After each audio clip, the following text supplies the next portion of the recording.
Okay, this is the Red Scare video. Talking about the Red Scare in 1950s. We're going to cover, it's often called the McCarthy era or McCarthyism. We are going to look at Joseph McCarthy, but we're going to look beyond just him. To understand the Red Scare, you must understand some of the international issues that led people to believe in the U.S. But before we do that, notice that this one right here, strikes, walkouts, disorder, riots, Bolshevism, murders, chaos. This is a cartoon from the first Red Scare. And you can see here, this is one from the second Red Scare. And again, many of them are similar, even if we had the one with the Titanic coming in. You can see, though, that that there are some similar things going on here. That Bolshevism and murders are here, and over here you see the tombstones of North Korea, East Germany, Czechoslovakia, China, Hungary, and Poland underneath the mountain that is the Soviets. So I think you can see, or the iceberg that is the Soviets. And by having these graves here, it's talking about the death that communism brings. And you can see that that is something that both Red Scares shared. So the Cold War at home. Efforts to root out suspected subversives operated on 3 tracks. Before we do that, let's talk a little bit about why this Red Scare happened. I just want to see if it's on the... So, I think we will... I'm going to just go over this. It won't be on the video here. But here is some of the things that happened. You have to understand... actually, we're going to move on here. And look at the Red Scare within that, and then we'll come back to some of these international events. So efforts for root out suspects, subversives, operated on 3 tracks. National and state governments established loyalty programs to identify and fire suspect government employees. The courts punished members of suspected organizations, and congressional and state legislative investigations followed the whim of the committee chairs. And really what this is that overall the committee chairs had a lot of control over who was called, what was going to happen when they were called, whether they could be held in contempt of Congress or the Senate. And it gave the Congress and the government a lot of power. First up, is to look at, explain how the Truman administration tried to weed out communists in the workforce. Again, till I made this while we were on our little vacation. So, in March 1947, Truman, under pressure, because in his 1947 speech about bringing about the fear of communism and containment of communism, he really made it clear that communists needed to be taken care of. And so for him, even though by 1944 the Communist Party had only 80,000 members, it was not a very strong party. It was not a highly influential party. Truman was still under pressure to make sure that he was following through and being tough on communism. To be soft on communism was something that became a political issue, and Republicans used against Truman and Democrats. So the Executive Order 9835 gives power to the Attorney General to compile a list of bad organizations, Communist Party, any type of socialist organization, and they compile this list, fascist, totalitarian, anti-American organizations. If members were found to be part of one of these organizations, members were generally removed from jobs. Now, this is unconstitutional, given the First Amendment, and that you are allowed to belong to whatever group you want or have whatever beliefs you want to have. But during this time, to be called a communist was to lose your job, to lose your livelihood, to lose your friends, and could damage your life. FBI screened employees, and this affected 8 million federal employees. Some states followed suit, impacting another 5 million government employees. And so what basically happens here is because the Republicans accused them of being soft on communism, many people lost their jobs.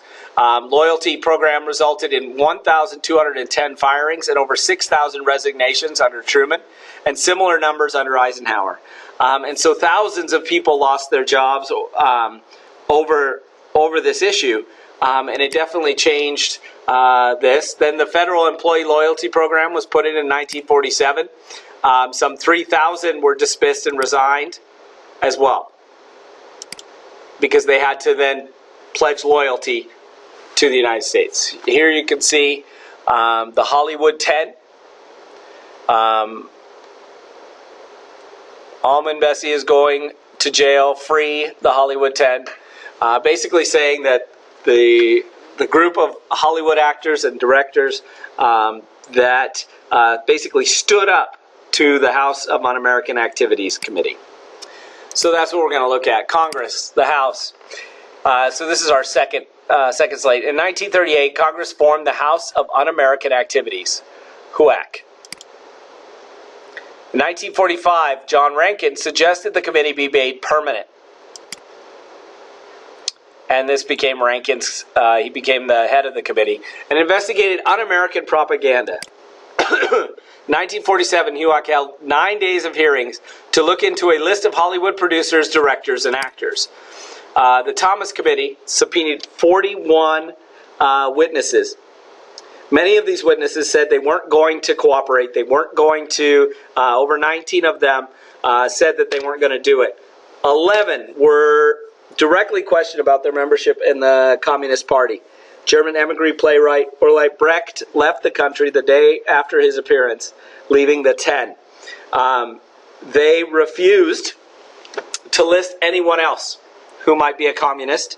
They refused to commit and pleaded the fifth. And in this case, subpoenaed 41 witnesses. These 11 were directly questioned about their membership in the Communist Party.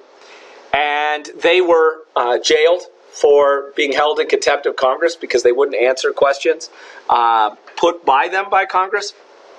And then in 1951, because of Joseph McCarthy, because of HUAC, because of these trials here, over 324 people were fired by the studios and put on this blacklist, meaning that they could not find another job anywhere in Hollywood. Because Hollywood was known as a kind of a leftist. They had artsy movements of different types of films they felt could be propaganda for the communists. And so that basically led to this blacklist. In the Senate in 1951, the McCarran Committee was the nickname of the Senate Internal Security Subcommittee. And the McCarran Committee was basically this permanent committee that was put together to investigate diplomats, labor union leaders, professors, schools, and teachers. They badgered witnesses until they named names. The only to do that was to state that you were taking the fifth, and many people were fired for taking the fifth, that if you took the fifth, you might lose your job. And this was part of what was going on, not only in the McCarran Committee, but also in the HUAC and with McCarthy's later, his hearings, that to basically say I'm going to take the fifth on whether I was a communist back in 1936 or 1930s. Many of the people that were accused in Hollywood and others were part of the Communist Party during the Great Depression. And many people took socialist or leftist leanings during that time. And it didn't matter if you had disavowed the Communist Party or disavowed any of those ideas, it still put you in that situation. Was it international events that might have led to this?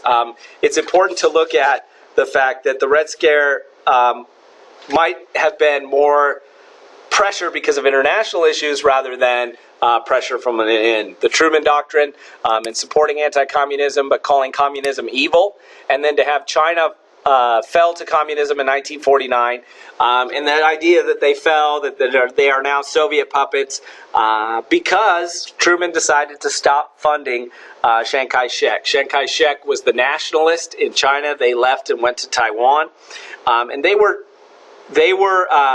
considered corrupt and we're losing to Mao and the communists. And people, basically, his advisor said, it doesn't matter how much money we give, the communists are going to win out. And so Truman withdrew. Soviets got the atom bomb in 1949 as well. Truman, within 1 week of Truman telling everybody that the Soviets had the atom bomb, China fell to communism. And so within that 2-week period, basically, people were afraid that we were losing the Cold War and that the communists had the upper hand. Or was it internal causes, HUAC, McCarthy, and others, that led to this Red Scare, that people were using it for political advantage or political motivations, or was it the spy cases? Alger Hiss was accused of smuggling secret American documents to the Soviets. Alger Hiss was convicted, but he was convicted on perjury, because it was once, he was named a communist by Whittaker Chambers, or a communist spy by Whittaker Chambers. He was asked if he knew who Whittaker Chambers was. He said no. Then later he said, no, I did know who he was. I just knew him under another name.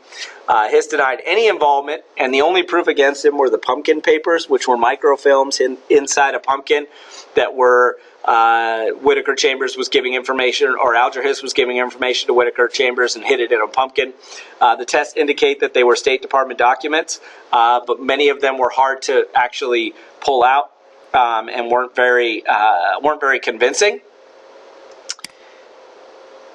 And yet, when we look at papers that were released since then, the most sensitive were the Venona papers, and these were papers, basically wiretaps that the United States FBI had on different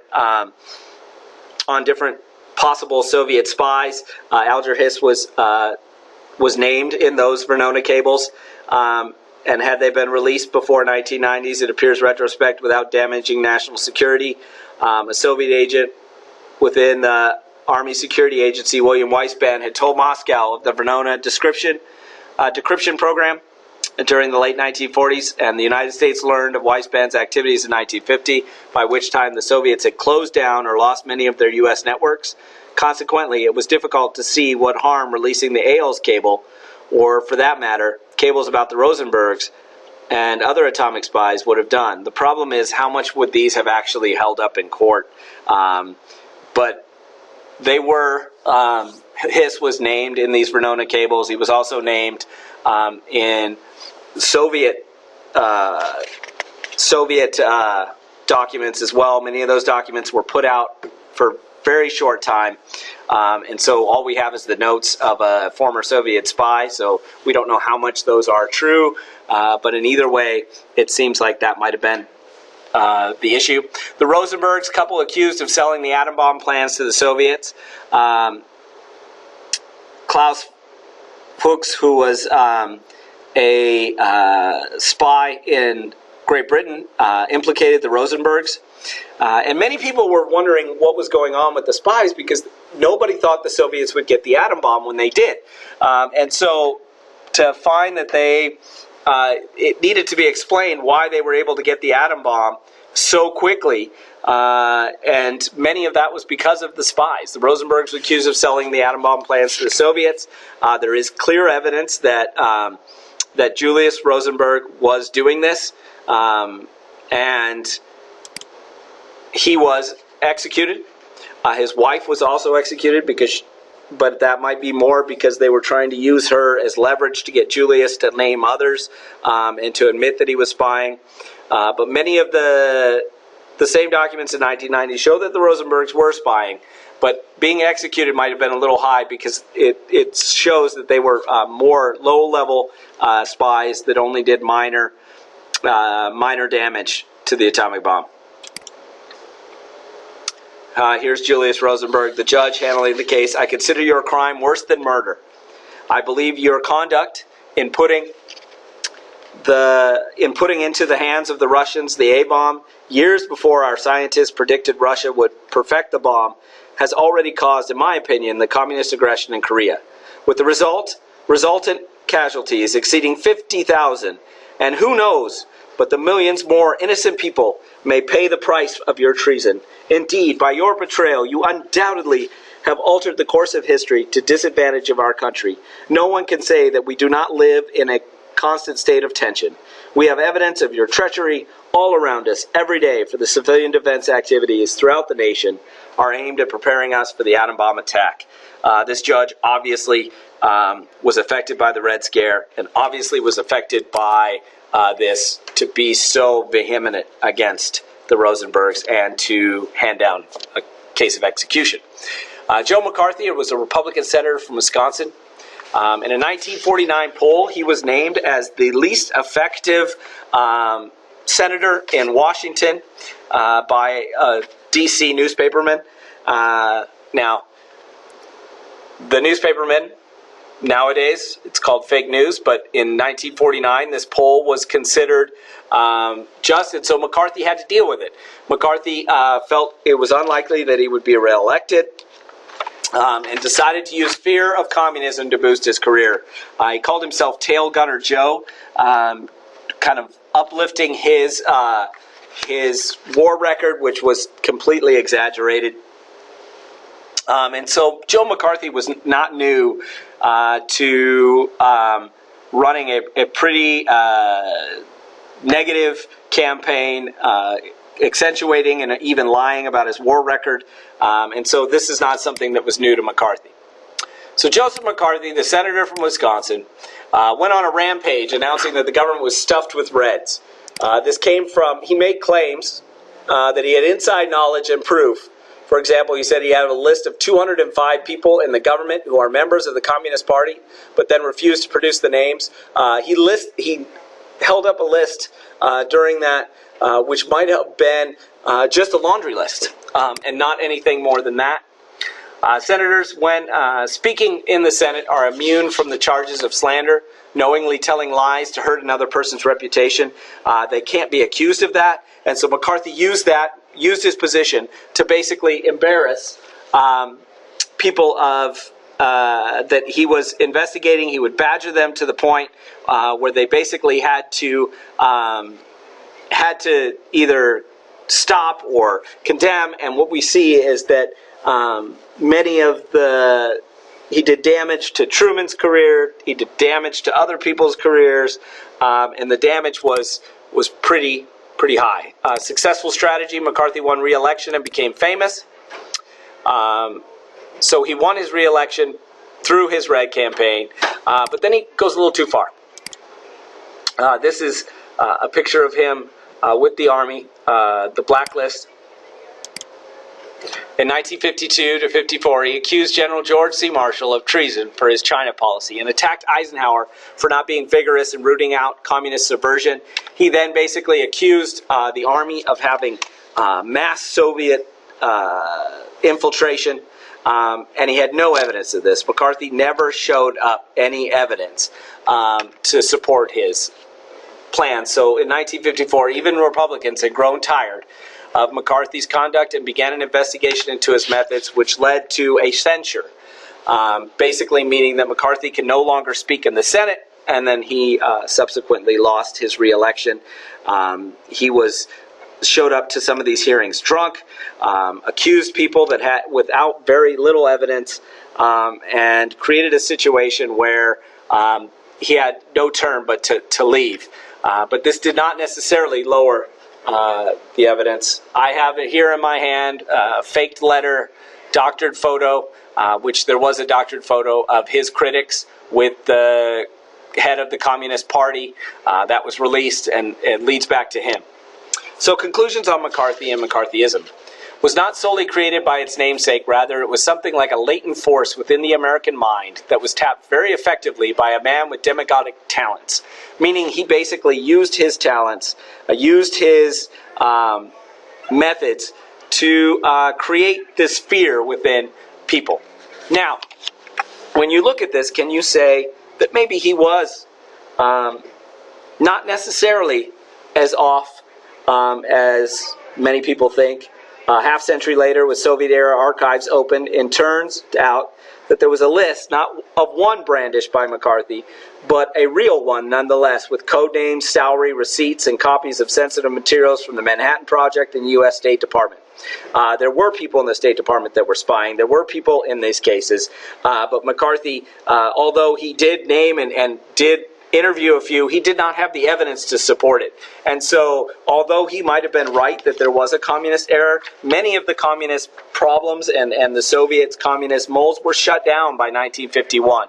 And so his tirade that went on to 1954 can still be considered baseless. And the fact that he didn't have any evidence still leads that it was a very dangerous and fanatical anti-communism that led to the ending of people's careers and can be considered something that was negative for the United States.